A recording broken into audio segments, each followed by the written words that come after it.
YM6 news కి స్వాగతం.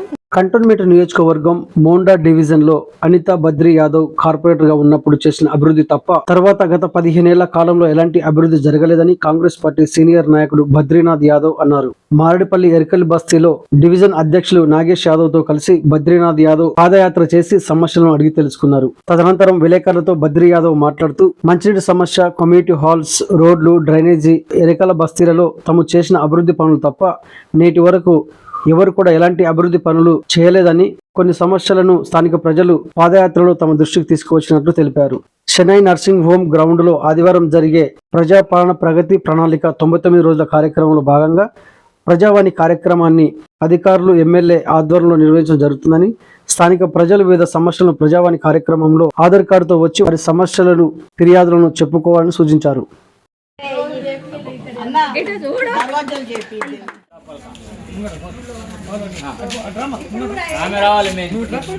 అందులో పెద్ద భాగం నాది, చిన్న భాగం మాది, అందరు అప్పుడు మామ ఎక్కువ ఎమ్మడి వెళ్తుండే కదా నాతో, ఏమయ్యా కావాలని మంచిదంటే ఇంకా కూడా మా పేరు ఉంటుంది. ఒకసారి టెంపుల్ మొత్తానికి బస్సు కావాల్సి మనమే చేయడం జరిగింది. అందరికీ నమస్కారం. బస్తీ పర్యటనలో భాగంగా ఈరోజు ఎర్కల్ బస్తీలో పాదయాత్ర నిర్వహించడం జరుగుతుంది. ఇక్కడ మేము పుట్టి పెరిగిన ప్రాంతం కావడంతో మేము కార్పొరేటర్గా ఉన్నప్పుడు వీళ్ళందరి కోరిక మేరకు ఈ బస్తీలో ఉండే అప్పటి పెద్ద మనుషులు వాళ్ళందరి ప్రోత్సాహంతో, వాళ్ళందరి సహకారంతో ఎన్నో అభివృద్ధి కార్యక్రమాలు ఇక్కడ తీసుకోవడం జరిగింది. అందులో భాగంగా ముఖ్యంగా బస్తీవాసులకు కమ్యూనిటీ హాల్ కావాలి, ఎక్కడైనా ఇబ్బంది అవుతుందనే ఉద్దేశంతో ఆ కమ్యూనిటీ హాల్ కూడా అప్పుడు అదంతా కూడా చెదారంగా పడి ఉంటుండే. దాని మీద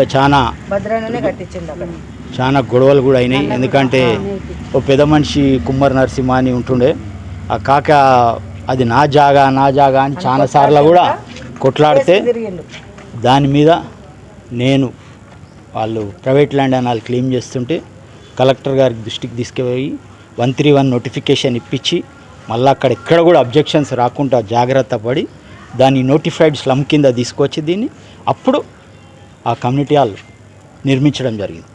దాని మీద ఎన్ని ఇదైనా కేసు గవర్నమెంట్ ఏమైనా నీరు గారుస్తుందేమో అనే ఒక భయంతో ఆ కేసులో నేను ఇంప్లీడ్ కావడం జరిగింది. ఇంప్లీడ్ అయ్యి ఆ కేసు గట్టిగా బట్టి మా బస్తీకి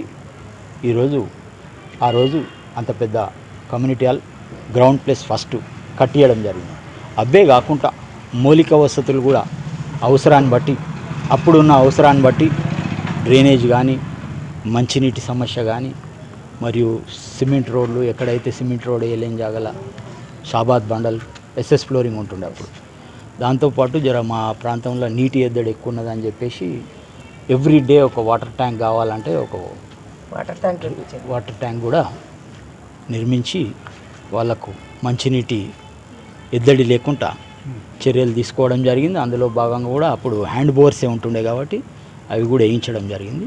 సరే, కాలక్రమేణా మళ్ళా పవర్ బోర్ కూడా రావడం జరిగింది. ఇప్పుడు మళ్ళా అది పనిచేస్తలేదని చెప్పి మా వాళ్ళంతా కూడా దృష్టికి తీసుకొచ్చారు కాబట్టి దాన్ని తక్షణమే ఒక వారం లోపు దాన్ని సాల్వ్ చేయించి మళ్ళా దాని ప్రారంభోత్సవానికి మా బస్తీ పెద్ద మనుషులు, మా పుష్పక్క వీళ్ళందరితో మళ్ళీ మీ అందరి సమక్షంలో అది ఇనాగ్రేషన్ చేస్తాం, పునర్ప్రారంభిస్తాం. అవే కాకుండా రేపు ఆదివారం రోజు కంటోన్మెంట్ వాణి, ప్రజావాణి అనే కార్యక్రమం మా మోండా డివిజన్లో షెనై నర్సింగ్ హోమ్లో నిర్వహించడం జరుగుతుంది. అందులో భాగంగా ఎక్కడైతే మేము బస్తీలలో పర్యటించినామో, ఎవరైతే సమస్యలు చెప్పారో వాళ్ళందరూ కూడా మీడియా ద్వారా వాళ్ళందరికీ కూడా చెప్తున్నా, మీ సమస్యలు అన్నీ కూడా నేను మళ్ళీ మీ అందరికి కాంటాక్ట్ అవుతా. మీరు ఎవరికైనా కమ్యూనికేషన్ గ్యాప్ ఉన్నా మీడియా ద్వారా తెలుసుకొని మీ ఆధార్ కార్డు, మీ సమస్య రాసుకొని షెనై నర్సింగ్ హోమ్ గ్రౌండ్లోకి 10 గంటలకు వస్తే అక్కడ సంబంధిత అధికారులందరూ ఉంటారు. రాష్ట్ర ప్రభుత్వం తీసుకున్న 99 రోజుల పర్యటన ఉత్సవాల్లో భాగంగా ఆదివారం రోజు మన మోండా డివిజన్లో ఆ కార్యక్రమం నిర్వహించబోతున్నాం.